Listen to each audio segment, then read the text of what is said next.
Dah. Dah kan? Oke. Assalamualaikum warahmatullahi wabarakatuh. Baik, terima kasih kepada teman semuanya. Jadi pada hari ini kami dari kelompok 19 ingin menjelaskan pemodelan dispersi PM10 menggunakan AirMod pada sumber emisi industri kota Medan. Yang mana dosen mengampu kami yaitu ada Bu Isra Suryati STMSI. Next. Pada kelompok 19 ini kami beranggotakan 6 orang, yang yaitu ada pertama saya sendiri Muhammad Zaki dengan NIM 2310942046, dan yang kedua itu ada Ramadona Octavia dengan NIM 24 dengan 2011, dan ada Asifan Nurandira dengan NIM 2022, ada Fatir Muhammad dengan NIM 2027, ada Maryam Yasmin Azizah dengan NIM 2028, dan ada Mita Nabila Putri dengan NIM 2025. Next. Selanjutnya mengenai latar belakang akan dijelaskan oleh Fatir. Pada Fatir dipersilakan. Baik, terima kasih moderator. Di sini saya akan menjelaskan tentang latar belakang, di mana kualitas udara merupakan faktor penting yang mempengaruhi kesehatan manusia, sehingga pada dipantau melalui indeks standar pencemaran udara atau ISPU yang mencerminkan kondisi udara berdasarkan parameter seperti PM10, SO2, NO2, dan CO. Peningkatan jumlah penduduk dan aktivitas manusia, khususnya di perkotaan, menyebabkan penurunan kualitas udara. Sektor transportasi, terutama kendaraan bermotor, menjadi penyumbang utama emisi pencemar udara yang menghasilkan polutan berbahaya seperti CO dan NO2, sehingga berpotensi menimbulkan dampak negatif bagi kesehatan dan lingkungan. Jadi kami di sini memilih latar belakang seperti demikian yang tertulis, di mana PM10 jadi parameter kami. Selanjutnya itu ada rumusan masalah, di mana yang pertama itu bagaimana jangkauan dan pola penyebaran kontaminan dari area pabrik jika dianalisis menggunakan simulasi perangkat lunak AirMod. Yang kedua, di manakah titik koordinat yang memiliki angka konsentrasi tertinggi polutan yang terdeteksi di dalam wilayah studi. Yang ketiga, apakah temuan dari pemodelan ini mengindikasikan terjadi nilai yang melebihi ambang batas terhadap standar kualitas udara ambien yang berlaku.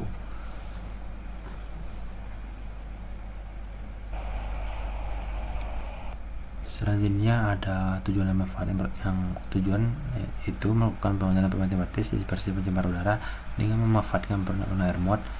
Yang kedua, mengevaluasi pola persebaran polusi udara di sekitar lokasi sumber emisi industri. Yang ketiga, membandingkan hasil simulasi dengan baku mutu udara ambien. Selanjutnya ada manfaat. Yang pertama, sebagai sarana pembelajaran menggunakan model AirMod. Yang kedua, memberikan informasi mengenai dampak emisi industri terhadap kualitas udara. Yang tidak menjadi dasar dalam perencanaan strategi pengendalian pencemaran udara. Saya kembalikan ke moderator.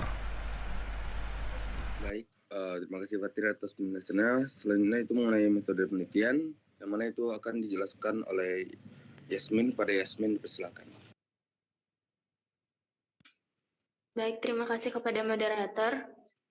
Selanjutnya itu lokasi dan waktu studi. Studi ini difokuskan pada area industri di Kota Medan yang berbatasan langsung dengan masyarakat, di mana aktivitas operasionalnya berisiko mendegradasi mutu udara yang berdampak pada kesehatan publik. Fokus utama pengamatan diarahkan kepada emisi cerobong, salah satu pabrik yang diidentifikasi sebagai sumber dominan dari polutan, SO2, NO2, dan PM10. Next. Data yang digunakan pada penelitian ini yaitu yang pertama ada data emisi meliputi laju emisi, tinggi cerobong, diameter cerobong, dan temperatur gas buang. Selanjutnya ada data meteorologi yaitu kecepatan angin, arah angin, dan stabilitasi atmosfer. Selanjutnya itu data topografi yang meliputi data topografi, yang kedua elevasi sumber emisi, ketiga elevasi reseptor, dan Hill-Higgs scale atau HHS. Selanjutnya itu ada data reseptor yang meliputi koordinat reseptor, jarak antar reseptor, elevasi tiap reseptor, dan lokasi sensitif. Next. Tahapan pengolahan data pada penelitian ini yaitu yang pertama konversi data dengan melakukan penyesuaian satuan dari miligram per second jadi gram per second.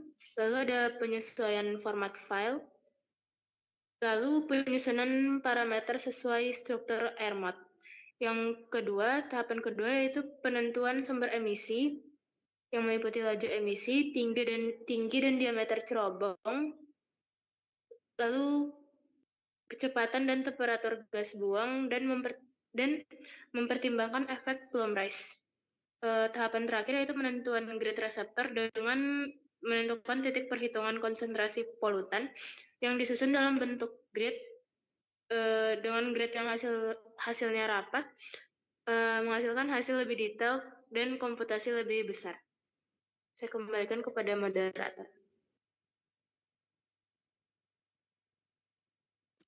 Baik, terima kasih penjelasannya Yasmin. Selanjutnya itu mulai prosedur simulasi yang mana akan dijelaskan oleh Putri. Kepada Putri, dipersilakan. Baik, terima kasih moderator. Selanjutnya adalah prosedur simulasi AirMod, yang mana terdiri atas 5 tahap. Yang pertama adalah persiapan data input, yang terdiri atas data emisi, data meteorologi, data topografi dan lokasi reseptor, dan konversi ke format input AirMod. Tahapan kedua adalah pengolahan meteorologi atau AirMet, yang dilakukan pengolahan data cuaca menjadi profil atmosfer, menentukan mixing height dan stabilitas atmosfer, dan menentukan output yaitu file meteorologi siap pakai. Tahap 3 adalah pengolahan topografi atau air map, yaitu mengolah data DEM untuk elevasi wilayah, menentukan elevasi sumber dan reseptor, menghitung Hill Height Scale. Next. Tahapan keempat adalah simulasi dispersi atau AirMod. Dilakukan integrasi data emisi, meteorologi, dan topografi, lalu diperhitungkan dispersi polutan dengan model Gaussian, dan dihasilkan output konsentrasi dalam 1 jam, 24 jam, dan tahunan. Tahapan terakhir adalah ekstraksi output, yaitu data konsentrasi di tiap reseptor, visualisasi atau peta kontur dan grafik, dan analisis sebaran dan evaluasi baku mutu udara. Next. Selanjutnya adalah metode analisis. Metode analisis yang digunakan ada 4, yaitu pembuatan peta kontur atau isoplat, dilakukan untuk memvisualisasikan distribusi konsentrasi polutan di wilayah studi sehingga dapat diketahui pola sebarannya. Yang kedua adalah analisis grafik konsentrasi terhadap jarak, dilakukan untuk mengetahui hubungan perubahan konsentrasi polutan terhadap jarak dari sumber emisi. Yang ketiga adalah identifikasi konsentrasi maksimum, dilakukan untuk menentukan lokasi dengan nilai konsentrasi polutan tertinggi hasil simulasi. Yang keempat adalah perbandingan dengan baku mutu, dilakukan untuk mengevaluasi apakah hasil konsentrasi polutan masih memenuhi standar kualitas udara yang berlaku. Sekian, saya kembalikan ke moderator.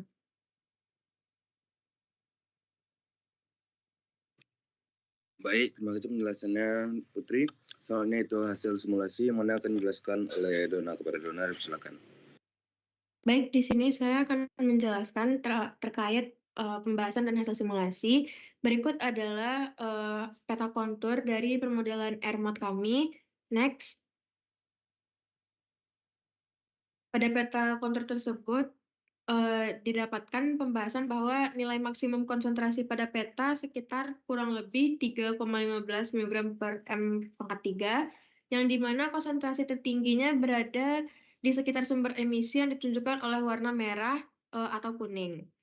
Lalu polutan menyebar dominan ke arah timur sampai timur laut mengikuti arah angin dominan pada data meteorologi.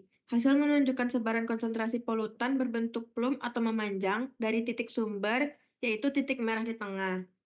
Simulasi menunjukkan bahwa emisi dari cerobong menyebar mengikuti arah angin dominan dengan konsentrasi tertinggi dekat sumber dan semakin menurun seiring jaraknya, serta dipengaruhi oleh kondisi topografi wilayah. Next. Berikut adalah substitusi hasil AirMod ke Google Earth. Next. Berdasarkan peta isoplat, terlihat pola sebaran memanjang yang mengikuti arah angin, di mana area terdampak paling berat digambarkan melalui gradasi warna kuning ke hijau. Sebaliknya, warna biru menunjukkan wilayah dengan resiko lebih rendah. Pola ini secara jelas mengilustrasikan tren penurunan konsentrasi polutan yang berbanding terbalik dengan jarak dari sumber emisi seperti yang sudah dijelaskan sebelumnya. Saya kembalikan ke moderator. Baik, terima kasih Dona. Selanjutnya itu kesimpulan dan juga rekomendasi yang mana akan dijelaskan oleh Asep. Kepada Asep, dipersilakan.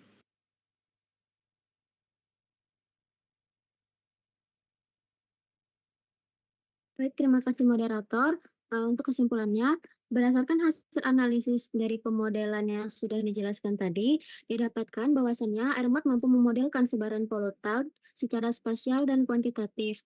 Berdasarkan analisis yang sudah dilakukan, penyebaran mengikuti arah angin sehingga membentuk plume, sehingga didapatkan konsentrasi maksimum pada penyebaran tersebut sebesar 3,15 mikrogram per meter kubik. Di mana jika dibandingkan dengan baku mutu, angka ini masih jauh di bawah ambang batas baku mutu tersebut. Konsentrasi tertingginya tidak terletak di sumber emisi, tetapi ada di sekitar sumber emisi. Hal ini disebabkan karena adanya plume rise tadi. Nah, seiring jarak, konsentrasi menurun akibat adanya dispersi dan pengenceran di udara. Selain itu, pola penyebaran tersebut juga dipengaruhi oleh meteorologi dan topografi. Sehingga didapatkan rekomendasi sebagai upaya pengendalian, industri perlu mengoptimalkan teknologi yang dapat mengurangi pencemaran emisi seperti filter dan scrubber. Dan untuk menjaga kualitas udara, diperlukannya pemantauan berkala agar didapatkan udara yang lebih baik daripada yang sebelumnya. Dan dari sisi regulasi, pengawasan kepatuhan industri harus ditingkatkan guna untuk meningkatkan kualitas ambien. Saya kembalikan kepada moderator. Baik, terima kasih Hasib atas penjelasannya dan juga terima kasih kepada teman-teman yang lain karena telah menjelaskan hasil dari diskusi kita mengenai dari pencemaran udara menggunakan hasil simulasi dari Airmod. Dan terima kasih, sekian presentasi dari kelompok 19. Apabila ada salah kata mohon dimaafkan dan akan kami perbaiki di kemudian hari. Wabillahi taufiq wal hidayah. Assalamualaikum warahmatullahi wabarakatuh.